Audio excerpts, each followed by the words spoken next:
Welcome to the Dolls House Decorator, Mrs. Levy and her Victorian house. We're glad you can join us. Let me introduce our presenter. Eliza De Sola Mendes is an independent decorative arts scholar who has worked in museums in the United States and abroad as a curator and registrar. She is the author of Dolls, Dollhouses, and Toys at the Lyman Allen Museum, and numerous articles for publications, including Dollhouse Miniatures magazine. Since 2015, she has been writing museum, exhibition, and book reviews for the Decorative-arts Society newsletter. She is currently working on a book related to the history of American dollhouses. Eliza has been a collector since childhood of dolls, dollhouses, and miniatures. Welcome, Eliza De Sola Mendes. Thank you so much. I would like to thank Margaret Ann, Mary, Kim for inviting me to speak today, and Khalil for your tech assistance. To our audience, I am looking forward to presenting this program to you and in taking your questions and comments later. I'd also like to say hello to the many people from New Haven and around the world who are joining us from different time zones, many of whom are avid collectors of miniatures and many who are curious to learn more about the beautiful and fascinating large doll's house at the New Haven Museum. I will start with a quote from British author Lewis Carroll's famed 1865 work, Alice in Wonderland, in the Down the Rabbit Hole portion.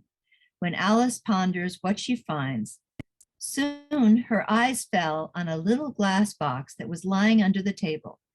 She opened it, found in it a very small cake on which the words "Eat me" were beautifully marked in currants. "Well, I'll eat it," said Alice, "and if it makes me grow larger, I can reach the key.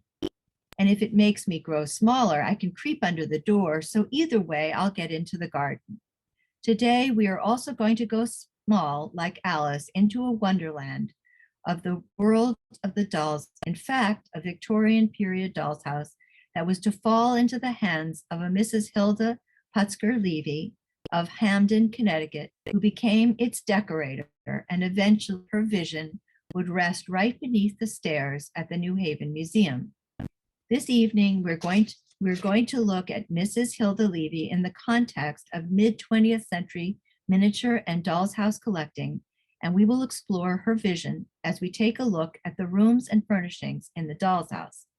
Before we do this, I want to take a small moment to tell you about how I am a collector and how collecting grows more collectors who become inspired.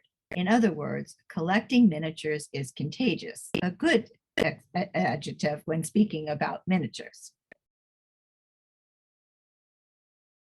When I was 5, my father, who recently turned 101, stayed up all night long putting together a German plastic 1960s Hoffer and Krühl no less. When I was 12 years, I was walking with my mother on Madison Avenue in our neighborhood of Carnegie Hill in New York City.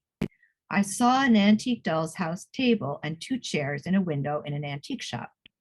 My mother and I walked in, and while I was deliberating whether to spend my pocket money on both a tiny toy telephone table and 2 Moritz Gottschalk chairs, I chose only the table, but you can see a photo of that table and 2 similar chairs there. Noble, the curator of the doll and toy collection of the Museum of the City of New York, came over to my mother. He said he had been watching me intently, and he said to my mother, "I would like to invite you and your daughter to come and see the collection we have in the storage at the museum." That moment changed. I did go with my mother, and I went up into the attic of the museum, and I saw many boxes of what I could not understand. I will be eternally grateful to John Noble and to several other of my mentors in the field, including Bob Milne, Betsy Prime, and others, for inspiring and encouraging me. And I would note Flora Gill Jacobs, one of my mentors. I believe possibly her landmark book on antique doll houses in 1953 may potentially have influenced Mrs. Hilda Levy to want an antique doll's house. more about this later. In a few minutes, we'll be speaking about the Levy Dolls House, but first I'd like to set the scene for the time frame when Mrs. Levy would have received the house and begun to collect and decorate. Collecting miniatures in America in the 20th century as an adult pastime was made popular in particular by hobby magazines and the culture around craft, but it is my opinion that several factors were involved. The Victorian world had been obsessed with crafting in the home, from hand-painted plates and teacups to domed presentations of wax flowers and other artistry, needlework of all manner, paper, card, shellcraft, only a few of the many things of handwork that fascinated. The Victorian world's craft mania was still strong into the new century. As the 20th century progressed, the need for escape from both four wars and from the influenza pandemic and the Depression were factors. Another factor, leisure time with an ever mechanized world with more free time for women in the home, became possible to enjoy a hobby. And of course, the desire to decorate perhaps one's dream home, to create a fantasy scene, to embellish, to try and to depict a very personal vision was a continued goal. The emergence of dolls' houses and miniatures collecting in the 20th century. Another influential factor, I believe, was the emergence of important collections which began to be exhibited in the US and UK, and that it is conceivable at least one or more were known to Hilda Levy. The ones which we will look at today briefly before exploring the Levy house and its history are the ones I believe specifically might have been known to Hilda Levy. The Queen's Dolls House, now at Windsor Castle from 1925, the Thorne rooms of Mrs. Narcissa Thorne, given to the Art Institute in Chicago in stages beginning in 1941. Colleen Moore's Fairy Castle, created in 1935, given to the Museum of Art and Industry in Chicago in 1949. The Stettheimer dollhouse, created from 1916 to 1935, given to the Museum of the City of New York in 1945. And later, Cornelia Vanderbilt Whitney's Dolls House, that was created by Mary Lou Whitney in 1975, which is now at the Headley Whitney Museum in Lexington, Kentucky. And that was a different influence. The Queen's Dolls House, first conceived in 21 as the inspiration of Princess Mary Louise, who was born in 1872 and died in 1856, a first cousin of King George V, who wished to please Queen Mary, whom she knew was very fond of miniatures. The Dolls House was a gift to the Queen and the nation, and to be a showcase of British arts, crafts, and manufacturing in post-World War I England. The Dolls House, which was really considered an architectural model, was built by Sir Edward Lutyens. He was born 1869 and died in 1944, a renowned British architect of the period, and was first shown at the British Empire exhibition in Wembley in 1924, where it was seen by well over 1.5 million visitors, and then for numerous charities of the Queen, before eventually being put on permanent exhibition at Windsor Castle in 1925. Lutyens wrote of the Dolls House, "Let us devise and design for all time something which will enable future generations to see how a king and queen of England lived in the 20th century and what authors, artists, and craftsmen of note there were during their reign."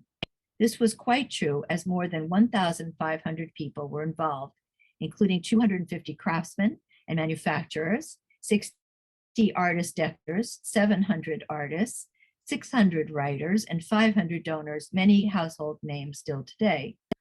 I would note antique and artisan works were to be shown side by side in the decor to provide a historical record of the ideal home in early 20th century England on a royal scale, of course.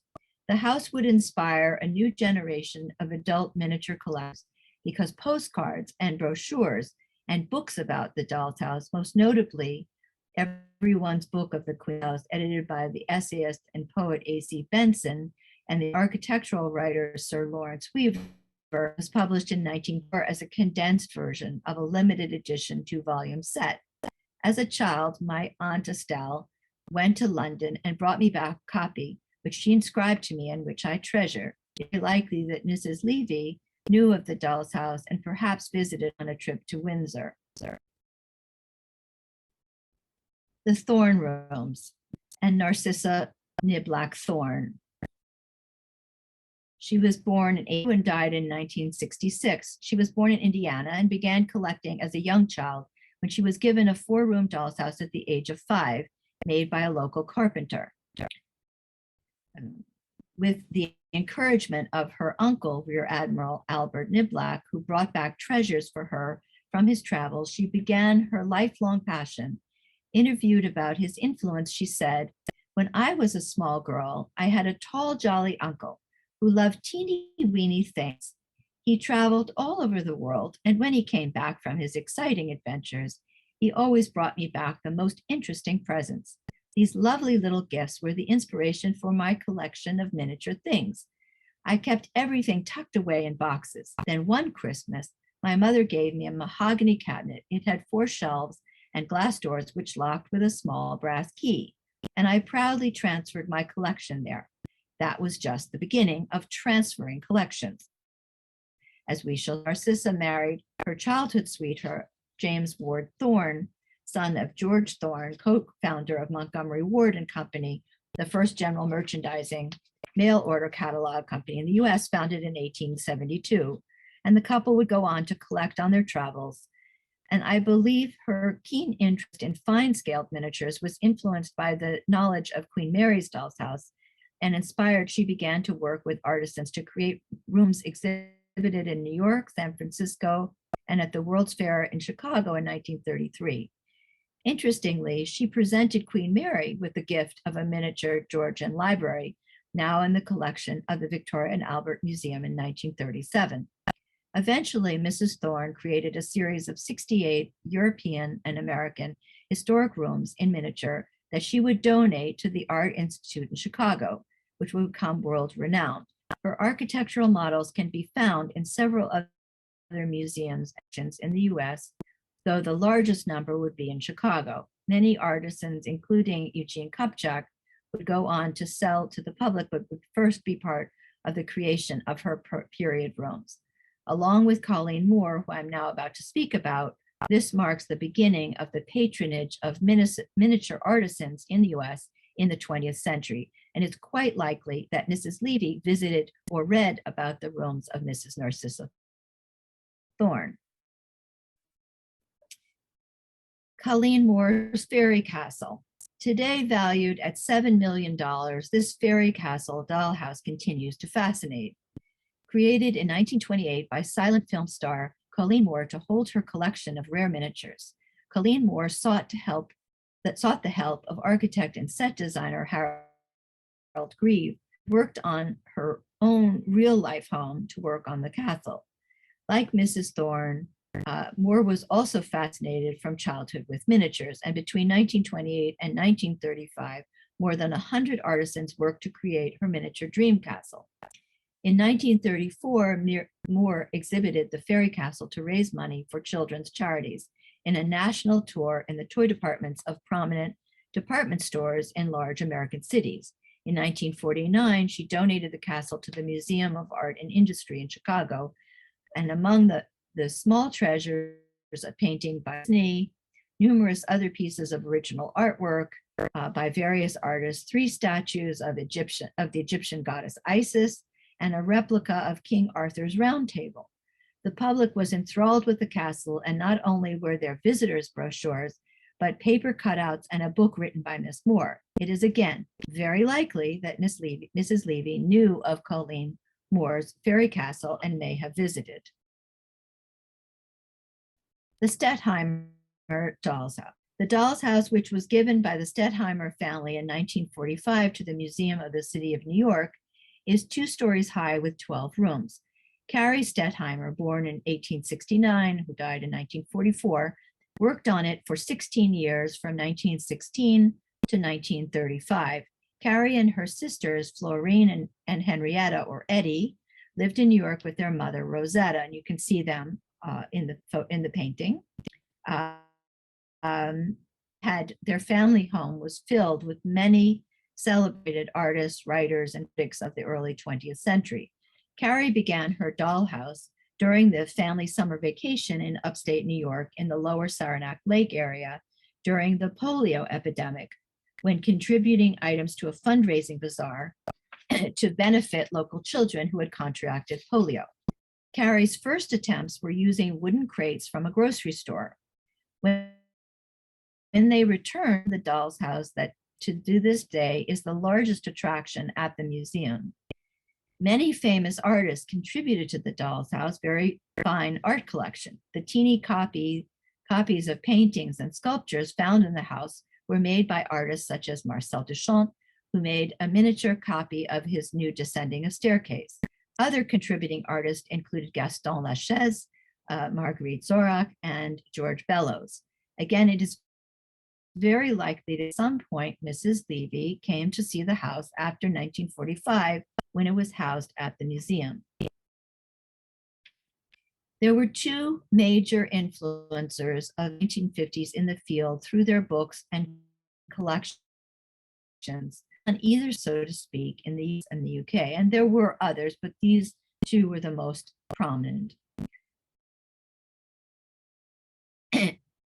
Landmark books, collecting of antique dollhouses in America, were very important. Her important work of dollhouses for centuries of the domestic world in miniature, her landmark volume of Washington Post in 1988 saying, "I hardly ever go out in the life-size world." She spent 6 days a week at a museum in Washington, D.C., taking care of that world. Her books, lectures, museum were very influential in creating the field of antique dollhouse collecting in the United States. She was actually one of my first mentors. I met her first as a young, wrote another book, Dollhouses in America, and she became a kind mentor and later to me as I worked in the field later on. Vivian Green was the second influencer that I would mention who lived in the UK. She wrote her landmark book in the UK, English Dolls Houses of the 18th and 19th Century, in 1955. Possibly Hilda could have seen this first book as well. Vivian Green was the wife of the famed English author Graham Greene, whom she married in 1927. Vivian wrote several books, but her first would have possibly been known to Hilda Levy. Her Rotunda Museum in Oxford would eventually house more than 41 dolls houses. That collection, like Flara's, was dispersed sadly, but the significant books they each wrote remain. Intriguingly, in the last book, Vivian Green wrote, she remarked, "In 1948, following a visit to the Gregg collection of doll houses in Manchester, the curator said to me, 'Another girl who's writing about doll houses was here a few weeks ago.' The other girl was, of course, Vivian Green." So she went on to mention that with the exception of a book on Dutch doll houses and one on the Queen's Doll's House, no one had been exploring their history. Not only was there no scholarship, or almost no scholarship, but collecting antique doll houses was relatively a new hobby. And this is why, to my audience now, it is in my mind that it makes it exceptional that Sylvia Levy would have purchased the dollhouse for her sister that we will be viewing today. One additional house that Mrs. Levy may have known from the 1970s in the news and a published book is the Cornelia Vanderbilt Whitney dollhouse. This house could also have influenced her collecting. The Whitney name is found many places because of their generosity and generations of generosity, including New Haven Museum with the Whitney Library. It was Mary Lou who once again was one of those miniature collectors influenced by Queen Mary's Dolls House and would create a recreation of her Kentucky home beginning in 1969 and completed in 1974. And she would write a book documenting the actual and the Dolls House.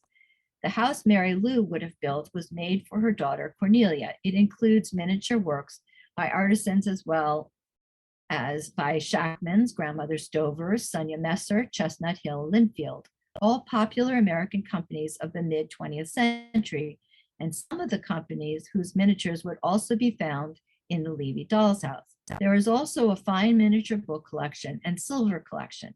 Because Her Royal Highness Princess Margaret was very fond of horses, she stayed at Snowdon at the home of Mary Lou and her husband C.B. Whitney in 1974 for the Kentucky Derby. She is seen here viewing the house with interest. Mary Lou is in the background of the photo. For Mary Lou, her decorating style was focused on period and recreating rooms, similar to her home. The Dolls House today is in the Hilda Whitney Museum in Kentucky. And now we come to Hilda Levy and her Dolls House. Hilda Leah Putzger was born on August 11th, 1907 in Geddes, New York, near Syracuse. Her father, Sally, was a dry goods merchant and a German Jewish immigrant, and her mother, Anna, was a Polish Jewish immigrant. Hilda had a brother, Walter, 1 year older, and sister, Sylvia, 2 years younger. Sylvia will be important to our story. Then Paul, 4 years younger, and Cyril, 10 years younger. Hilda married lawyer Herman Levy, born 1904 and died in 1994, in Syracuse on March 25th in 1931. They appear to have lived in New Haven for several years and bought their house at 29 Old Hartford Turnpike in Hamden, Connecticut in the early 1950s. Hamden is the next town over from New Haven. The couple would raise their family there. The Levys had 2 children, Sally Ann Seawick, who now lives in Massachusetts, Josh, who lives now in Florida. We welcome them today. They are listening to the lecture, and we thank them for their invaluable help in gathering research about their mother and providing us magnificent photographs.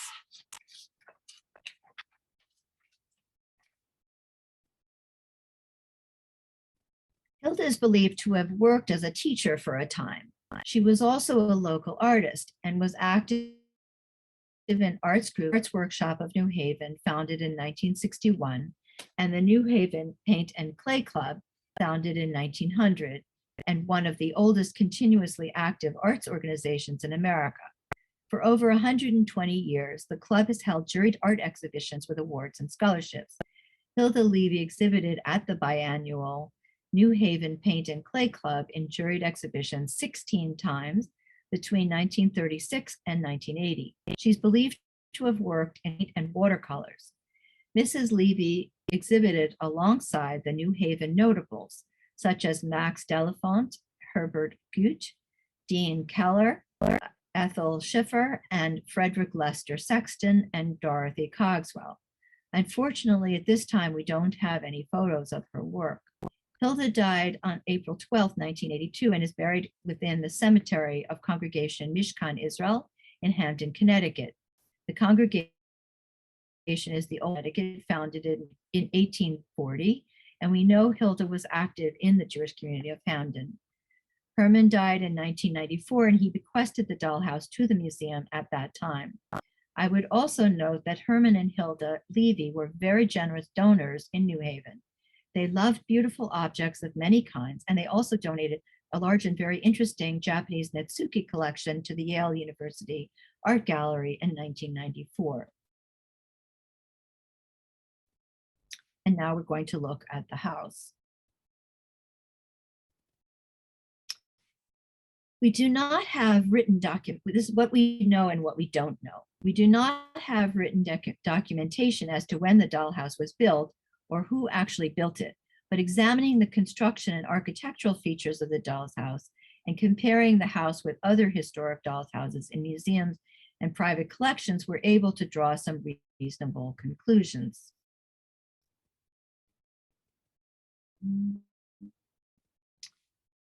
The doll's house was likely made sometime between 1870 and 1900. While the doll's house design has aspects of dollhouses of the late Victorian period, there are some earlier classical architectural elements as well, such as the ornately carved bifurcated staircase.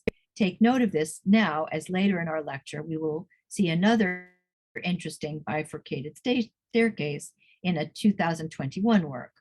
At first glance, one might assume that the Dolls House is British, very much like the Tate Baby House of circa 1760. But upon further examination, I believe it was American made, possibly in the greater Washington, D.C., Virginia region. The Doll House shares some architectural features with contemporary homes of that period in that area. One notable clue to English houses is the presence in every room of a fireplace, particularly in this period and absent in the Levy Doll's House.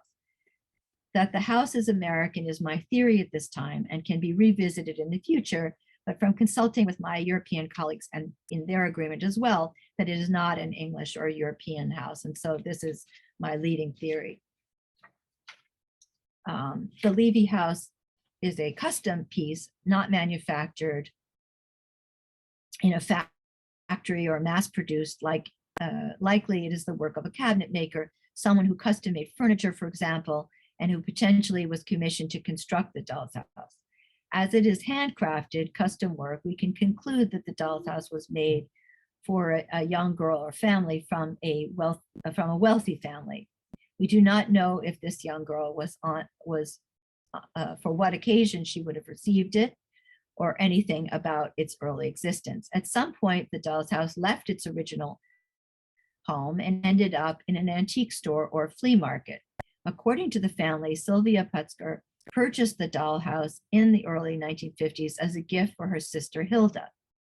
Hilda's son Josh remembers that he and his sister Sally and their friends were allowed to play with the Doll's House, but they all knew that this was their mother's lifetime passion. Throughout her life, Hilda continually added miniatures and dolls, rearranging the spaces and decorating yearly. A note before we explore the individual rooms. We will be seeing mid to late 19th century manufactured Doll's House furniture, most likely in the house when purchased, as well as some of the numerous dolls and small animals and accessories. We don't know what was in and what wasn't there.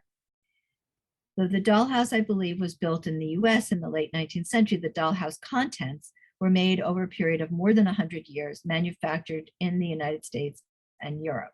We will see some of the 20th century additions she made with both dolls, doll houses, furnishings, and accessories, as well as wallpaper changes.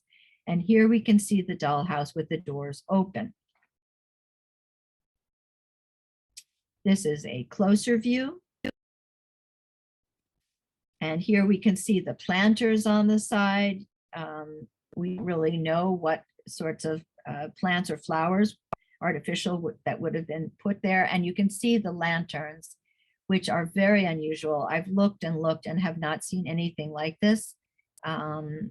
So it's very intriguing and something to still work on. Here we see the Levy Doll House in situ in the 1960s in the sunroom of the Levy House, a lovely room which incorporated the Doll's House into the busy daily life of the Levy family. Notably, Mrs. Levy did not put the Doll House in a basement or hobby space.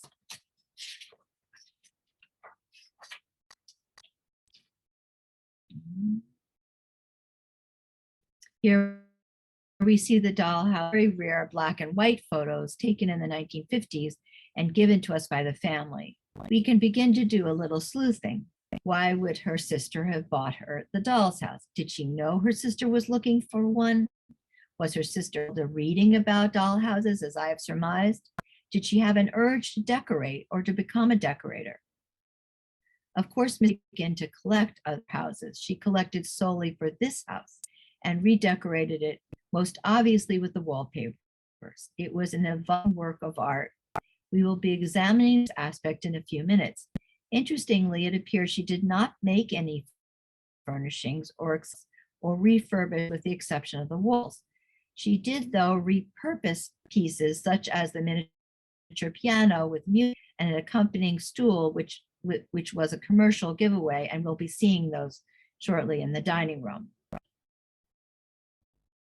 A fascinating comparison can be seen here. We're viewing 3 photographs. We can just see how much the room changed. We can see the wallpaper changes. We can see the lighting changes. We do see that even in the 3 photographs that we have, she's moved the furniture around, accessories have been moved, and small paintings were rearranged and added. She used miniatures from many periods in her house from the 19th through the 20th century. It's also my opinion that the lighting fixture on the far left of my screen, I think the earliest one, is a German ormolu piece that might have been original to the house. The dolls range very greatly in age and material. The first selection I'd like to mention Erna Meyer dolls. A little bit about Erna Meyer. Erna was born in a small town in Bavaria in Germany. She wished to be a kindergarten teacher, which did not happen. But after crafting dolls as a wedding gift, anniversary gift for her parents, she began to make them for her relatives and friends. Her dolls were made of wire with crepe paper around them and stockinette, or stretch knit fabric on the top. Each doll has been individually handmade since 1945 when she opened the firm, selling to the American soldiers and their families after World War II, and this is the initial period when the dolls began to come to the US. In 1983, the first designs of the dolls by her daughter, Gabrielle John von Freyend, were included in the doll inventory, and Gabrielle is today, I believe, joining us from Germany for the lecture.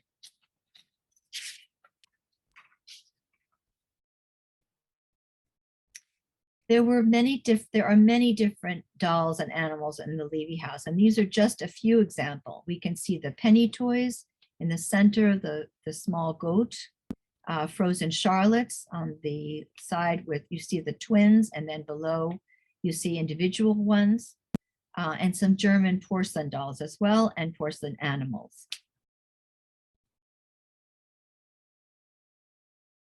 The Levy Dolls House, and it has many interesting pieces, some of which are earlier, some of which are later. I'm going to just show you a few here. There is a German 19th century turned wooden spinning wheel, an American cast iron stove, and a German manufactured early hand cranked telephone. Here is the dining room of the Levy house. And as we said earlier, Hilda Levy loved redecorating the walls, not just rearranging the furniture. And so, whoops, the Bussy Company is a company in Florida in 1931, still producing these papers today, which reproduce the decorative patterns, motifs, and embellishment of the Renaissance in Italy. I'd like to thank my friend Luigi Del Monte for his identification papers.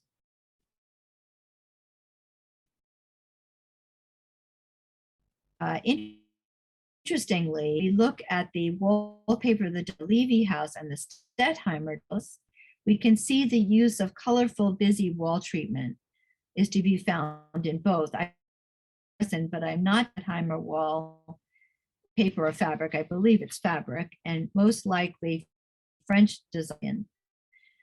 My friend Anne Clatch, a fellow collector from France, when I asked her about it, her thought Stettheimer fabric in France was called Pes, or Persian, as an Oriental inspiration from the 19th century. I also think that the paper used was influenced, the Italian was influenced by Turk wire design brought to Italy to the Renaissance period. Here we see some Duncan Fife style dining room furniture made by Linfield, the company that would become Sonia Messer and survive into the 1980s. Remember, I mentioned in the Cornelia Vanderbilt Whitney house, we also saw these some of these popular 20th century companies. There's also notably an Erhard and Son German music stand with accompanying music book, and there are several pieces in the house from this firm, which was founded in 1844 and was making miniatures of gilded metal until the 1930s. The tea cart was made by another German firm, Gerlach, that was in existence from 1815 to the 1930s. in the dining room, there is a piano with a fascinating music box, and the back of the piano says, "Skirt Dance, the Stars and Stripes Forever." The music we will hear shortly is from the piano, and it's a small recording, and I'm hoping you'll be able to hear it, and if not, it will be on the website.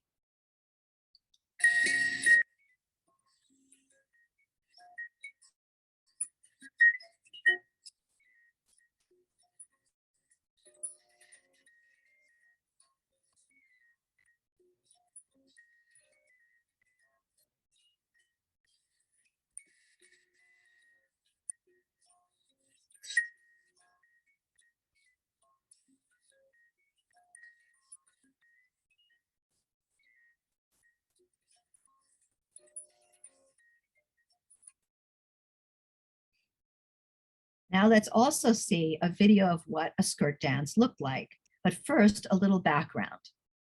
We see Letty Lind here, a UK skirt dancer, and we're about to see a short video of Annabelle Whitford Moore, one of the first film stars.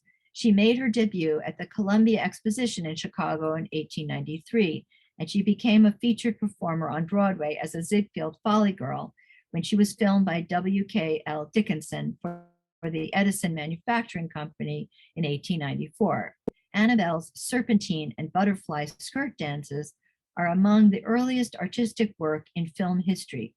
She extends her arms, carving the space of the frame with multicolor fabrics attached to wands in her hand, and she also worked with color lights on the stage, a novelty because the electric light bulb was new. And so let's take a look at that.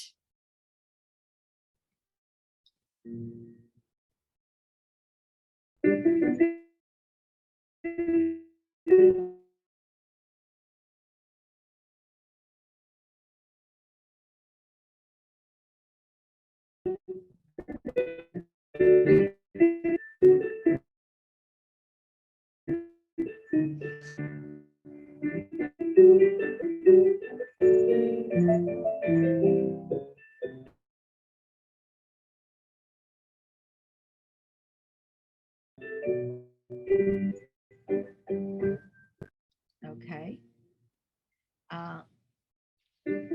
Whoops. I think she'd like to continue dancing. Okay, so we also see the small piano stool, which was actually a pin cushion, which was an advertising piece. Next one. Whoops, uh-oh, oops.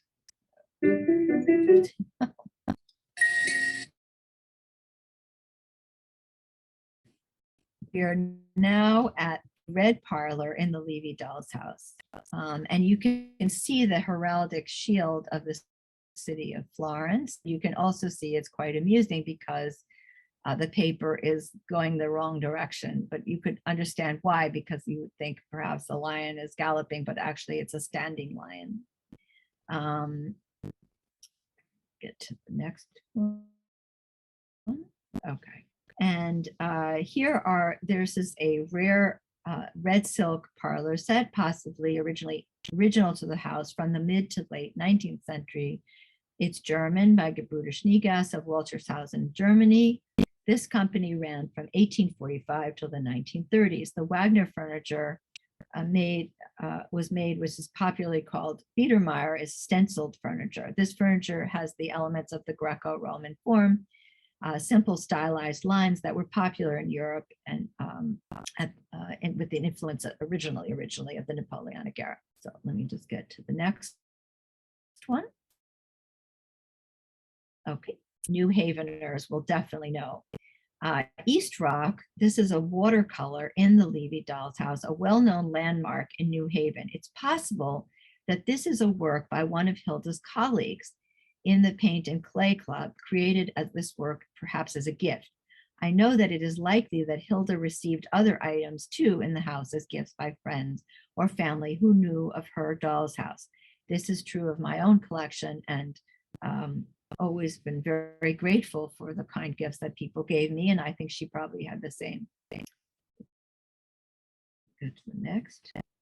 This is the nursery of the Levy Dolls House, and we can see, I think, an earlier paper, but there are layers underneath there. We're going to look at some of there's some lovely accessories there. There are 3 small 19th century gilded frames with German lithographs, an Earhart and Son bird cage, and the potty seat is by Rocker and Grauner, another German firm. This company ran from 1812 to 1904. Levy Dolls House is a very nice room that we saw earlier in terms of the wallpaper and lighting changes. Here we also see a set of German made of wood and ormolu metal, presumably for the French market, late 19th century, with an homage to the Greco-Roman fashion in the Napoleonic Empire style.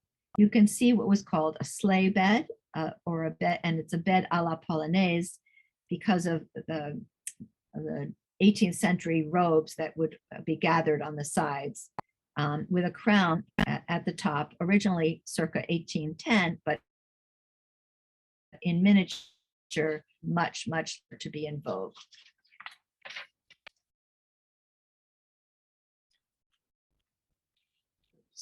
Here we can see a daguerreotype photo in a gilded frame. We don't know if these were family photos that Hilda Levy picked them up in her antiquing. The unusual fire stand with tools we can attribute to Evans and Cartwright, an English firm that was in business from the 1820s to the 1880s, making tin miniatures. The furniture in the study of the Levy Dolls House. And we're going to look at the desk. The desk chair was a souvenir for the Centennial International Exhibition of 1876, the first official World's Fair to be held in the United States, which was held in Philadelphia, Pennsylvania, from May 10th to November 10th, 1876, to celebrate the 100th anniversary of the signing of the Declaration of Independence in Philadelphia. These miniature wood chairs with paper seats made by F.W. Baxter of Somerville, Massachusetts, ended up in many dolls' houses. Under the paper seat, the chair we read facsimile of chair brought over in the Mayflower by John Carver, first governor of the Plymouth colony. We also see the desk is filled with accessories, including a grandmother's Dover dictionary from the 1960s, 70s. The desk is Linfield, and there is a German piece next to it. And now we come to the idea of the dollhouse decorator today. Today, the idea of being your own dollhouse decorator is more in vogue than ever. The COVID-19 pandemic has increased the popularity of dollhouses with so many people at home. The most recent and fascinating example is currently on exhibition at the Bruce Museum in Greenwich, Connecticut through January 21st, 2022, after an inaugural run at the Museum of Art and Design in New York. Joanna Fisher, a New York-based arts patron and collector, conceived her vision for her dollhouse during the COVID-19 pandemic, inspired by the Gritti Palace in Venice. The Fisher dollhouse was made to order by British set designer Holly Jo Beck and is furnished with many miniatures that Joanna commissioned artists around the globe, as well as an eclectic mix of antique, contemporary, and vintage miniatures. Joanna Fisher also added her own touches, including needlepoint rugs that she designed and made herself. Here we can see some of the wonderful miniatures inside the Fisher Dolls House. There are works by 10 prominent international artists, including Dustin Yellen, Ryan McGinnis, Hunt Slonim, and Veronica Gado. The magnificent Murano blue glass chandelier came from the glass artists Mario Ramos and Mariana Grande in Madrid. A bust of Julius Caesar and a painted Bombay chest are by David Castillo, a miniaturist in Barcelona, and Fred Cobbs, a miniaturist in Georgia, made several pieces, including a wine vat and an espresso machine. And now several friends in the field have contributed photos from their collections showing their dollhouses today. And here we have the collection of Eileen Carr in the UK, and she has mixed a variety of antique pieces with modern pieces as well in her doll's house. And her house is an early house. Here we have 3 antique dollhouse collectors as they decorated within their collections for the fall season: Liz Scott, Cindy Hammerquist, and Debbie Kufal. I thank them all very much for showing us their displays. They are very kind and sweet friends to have done that. I thank them. You can see the Bodo Hennig furniture in the center with the little boy. These are Keiko dolls, and they are sitting in a 1950s kitchen and carving a pumpkin. And the pumpkin and turkey scene of Debbie's scene. You can see some early German dolls and also some lovely things for Thanksgiving. And in the collection of Liz Scott, she actually was able to create those leaves. That's a clever clipper to do that, which was really interesting. She was telling me about that. There are many books so that today's dollhouse creator has many books to choose. There are also numerous websites and Facebook pages. The decorating houses in the past were either focused on making minute to look like a decorator's vision or purchasing to do so. The new decorator books are focused either on artisan miniatures or on how to use everyday objects and the creative miniatures. Actually, there's really a plethora of all. In closing, I would like to end with a quote from the great 20th century designer and architect and writer Le Corbusier, who was born in 1887 and died in 1965. He said, "The home should be the treasure chest of living. Surely the Levy Dolls House is a fabulous treasure chest of miniatures reflecting the life of Mrs. Hilda Levy and her quest for collecting in the perfection of the decor of her doll's house." Oops, up. Okay. As visiting curator at the New Haven Museum, I would welcome you to come to visit the Levy Dolls House in person with your family and friends. I prepared an exhibition panels to accompany the Dolls House, and the visitor's guide, a children's guide, is coming too very soon, and there are children's game cards. I hope you've enjoyed the lecture, and I'm happy now to take any questions, and I thank you. Thank you, Eliza. That was just a wonderful presentation. Before we take questions for you to answer, I'd like to welcome Mary Christ, our collections manager at the New Haven Museum, to join us in answering some of our questions. And we have a few, and I invite others to post their questions in the chat for me to gather. First and foremost, as soon as you began, somebody asked why you prefer to say Doll's House and not Dollhouse. You know, this is a very good question. And really all manner can be said. Internationally, most people use Doll's House. Doll House is fine. There are so many varieties, and really they're all fine. This is just my personal preference. And someone else wanted to know if you actually own a dollhouse. Yes, I have a collection of dolls' houses and miniatures, started at the age of 5, and I have shown some of them in other lectures, and will be showing more in books and other material. But yes, I am an avid collector. How about you, Mary? I had one when I was very little, and it's still at my parents' house in Virginia. But similar, my dad got it for me at a flea market that he was working at when I was little. So, yep. And I actually got one for like my 10th birthday in the late 60s, but it was made of aluminum Sure. and had plastic furniture. Probably a And- Mark's house. And so my question would be, why did the Dolls House accessories, or the Dolls House in particular, kind of fall out of favor? Was it because of the advent of plastics, or was it due to money or mass production? That's a really good question. It's a very good question. I think that plastics did come in.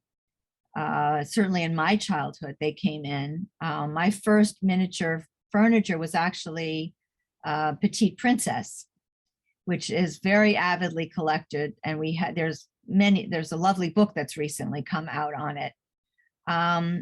I think that miniature collecting for children is still popular there are some shops, and it ebbs and flows, but it became more of an adult collectible, possibly also because it was so expensive. I think it really ebbs and flows. I don't know that there are always people that will come and tell me, oh, I'm about to create a dollhouse for my daughter. So I think it ebbs and flows. Somebody asked, where is the Cornelia Vanderbilt Whitney house today?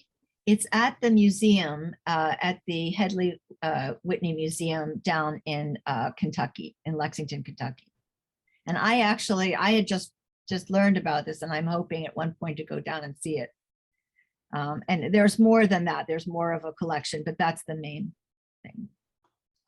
Kate has written, what about Bliss dolls houses? She has 3 of them in a horse barn. What would she like to know? What is she asking in the question? I'm not sure. She just said, what do you know about Bliss dolls house? Bliss. Well, that's really for another lecture, but they are lithographed papered houses.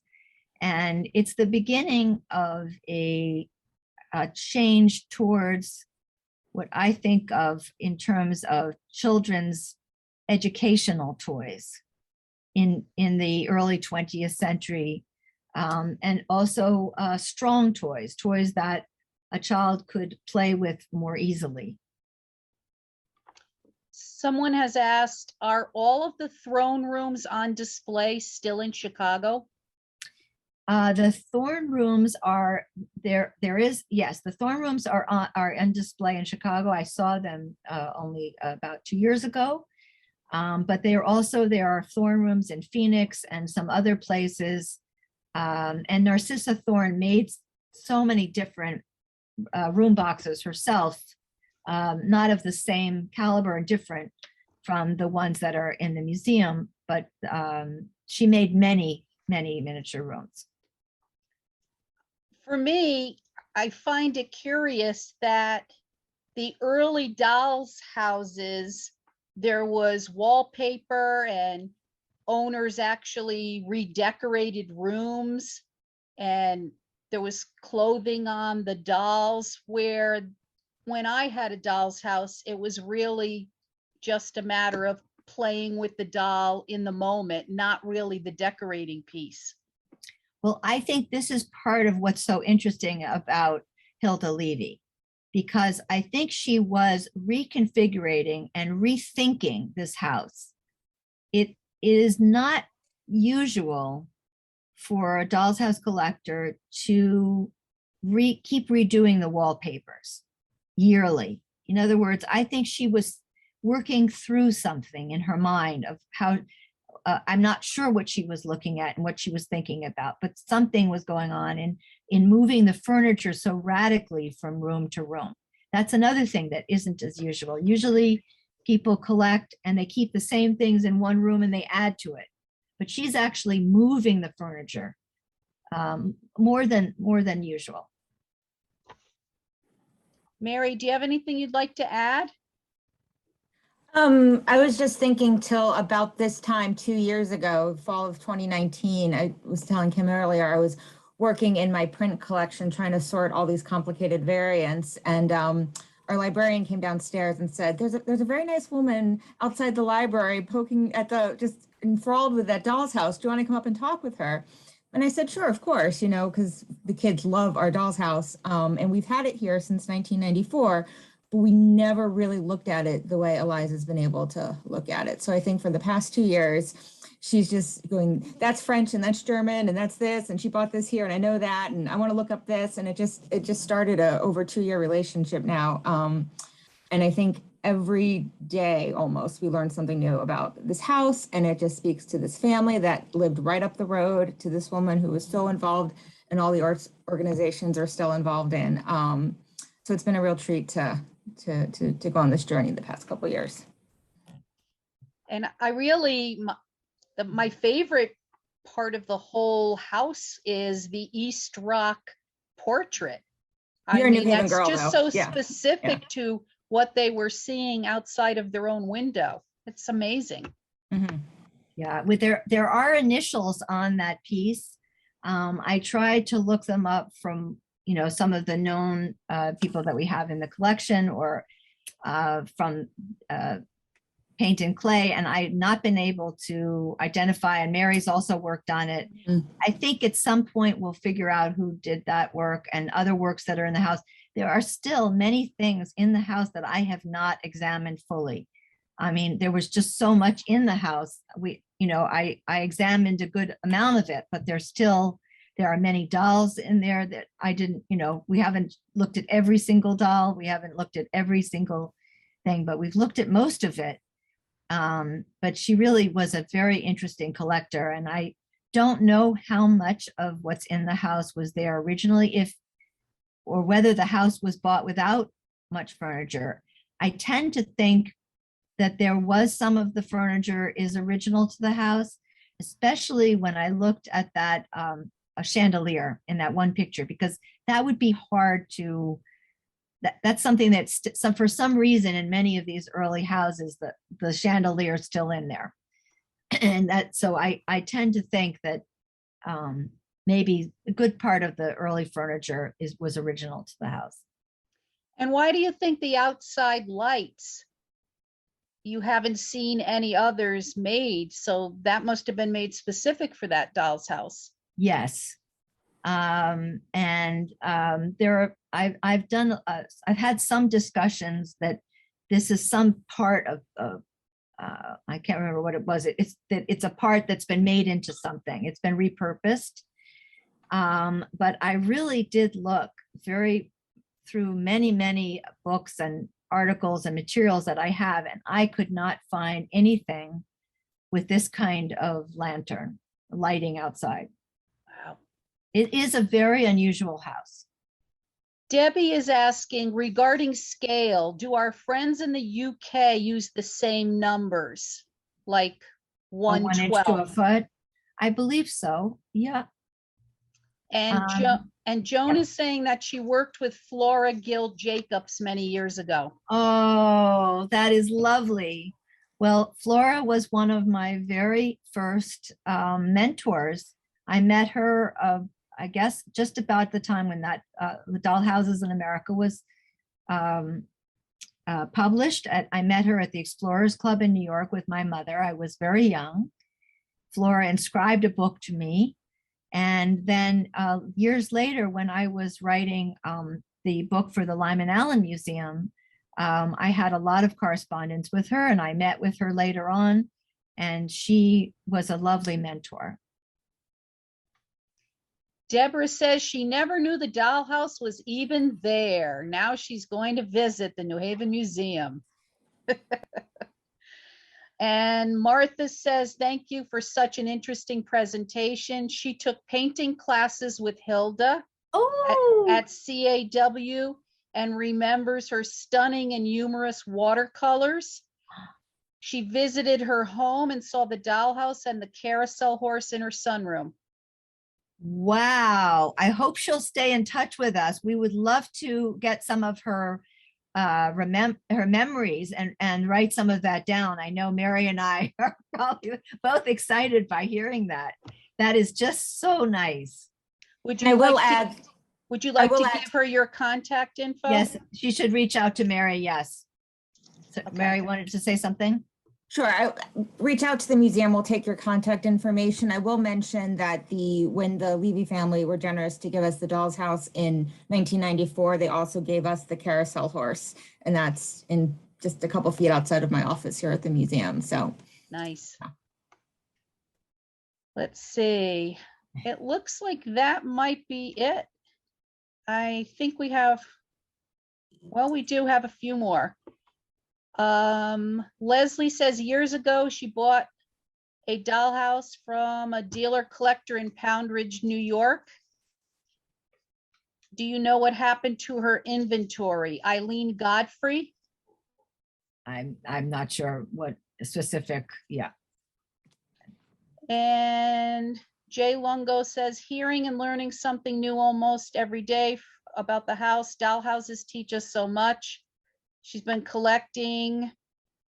Has collecting become more popular lately? It seems like it has. Yes, I do feel that with the pandemic and with people nesting in their homes, there definitely has been a renaissance of miniature collecting, of all kinds of collecting. And there are many approaches. Today, the approach that I spoke about was as a dollhouse decorator, because that's what Hilda Levy did. But there are many approaches, and with historic preservation, and I can speak in many different ways about collecting. People can do only scaled miniatures, 1 inch to a foot, and artisan miniatures. They can do vintage miniatures. They can do antique miniatures. Some people mix things. Some people don't mix them. Some people make them. There's a huge population of people making miniatures today as well. And today you can have how-to lessons online. There are also organizations like NAME, which they have shows. There are fairs and ways to interact with the mini world. John says that Hilda used to invite neighborhood children to come at Christmas time to decorate the house for Christmas. One rule was that the children could remove and rearrange the furniture, but could not move the furniture from one room to another. Afterwards, Wow. she would serve hot chocolate and cookies to the children. That is lovely. Another piece, a jewel of information that we did not have. That is wonderful. Thank you so much. I appreciate it. Deborah says it's wonderful to see more young people getting involved in miniatures. Sharon says, I'm pleased to say I own a house from Flora Gill Jacobs' estate. It is the Dr. Satterley house. That's lovely to hear. That's very, yes. Well, Flora's collection was in a museum in Washington, D.C., as I mentioned earlier. And she had, it was an incredible experience to visit the collection. And much of it was sold, some of it in her lifetime. Amy says, thank you, from an early collector of miniatures and dolls houses, now 45 years old, and started at Olson's Special Store in Harvard Square, Cambridge, Mass. in the 1980s. So lovely to have you with us. And we have a host of people saying thank you, that your presentation was great. Oh, I'm very pleased to hear it, and I absolutely love being with you all. It's a wonderful activity for young and old, for people to share with their families. One of the things that I didn't mention is, the experience I had with my very dear and wonderful mother. My mom used to give me very small packages for birthday and holidays. And she would say, now your brother Josh is going to get very large things, and you're getting 3 small little things. And so this is what I experienced. And my grandmothers both gave me things, and my aunts. And one year, my mother had to stay home one summer. They were doing some work in the apartment, and she did needlepoint with me. She did some beautiful rugs, and she also did some embroidered little bath towels And there are many things that you can do without spending money. If you are interested in this, there's a whole world of things. One of the things that I tell mothers to do with their children is to walk around the house and see, what can I make into something miniature? Well, it could be a little button. You can put a picture from a magazine in the button frame, and there you have a picture frame. You could take a toothpaste cap and you could put straw flowers in it. You can do all sorts of things without spending a lot of money, and being very creative. And I usually say, take a cardboard box. Start not with a big doll's house, but take a box and take some contact paper. You learn math. You learn all kinds of things in figuring out the measurements. So there are so many things that come from doll's house collecting, as well as the wonderful joy that a father or a mother, an aunt, an uncle can have with their loved ones in working on a doll's house or a small room box. And I think it's a tremendous joy and fun in a family. Kelly says, thank you so much for this presentation. Her grandmother collected miniatures and furniture pieces and passed that love along to her. And Karen says, Flora's Museum also offered children's teas with private tours. Yes. She took her daughters there for their birthdays. And many thank yous. Wonderful presentation. One thing I also thought to mention, that I had a very dear mentor I mentioned early on, Elizabeth Johnston Prime, or Betsy Prime. And Betsy told me what her grandmother had told her. She would put something antique in her hands and say to her, here, somebody loved this. That's why it's here.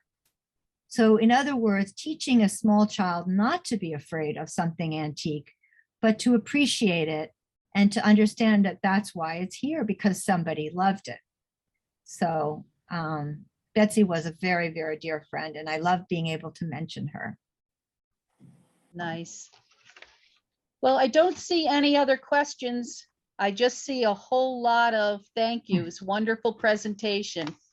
Thank you, everybody. And we're so glad. And I hope you'll come to the museum and see the house under the stairs and take a peek yourself. Yes, there's the small catalog. That's the visitors one that I wrote for the adult, but children can look at that. And then we have a children's one that's coming out. And we have the children's game cards, which you can bring your child or your student from class there, and they can do a hunt and search for the pieces in the house. All right. Well, I need to thank the UI and their lighting up the arts program. They helped make tonight's presentation possible. And to our audience, please make sure you check your emails and our social channels for upcoming presentations. It was a lovely evening spent with friends, and I really appreciate your presentation, Eliza. It was wonderful. Thank you so much. Good night, Ciao for everyone. now, everybody. Good night.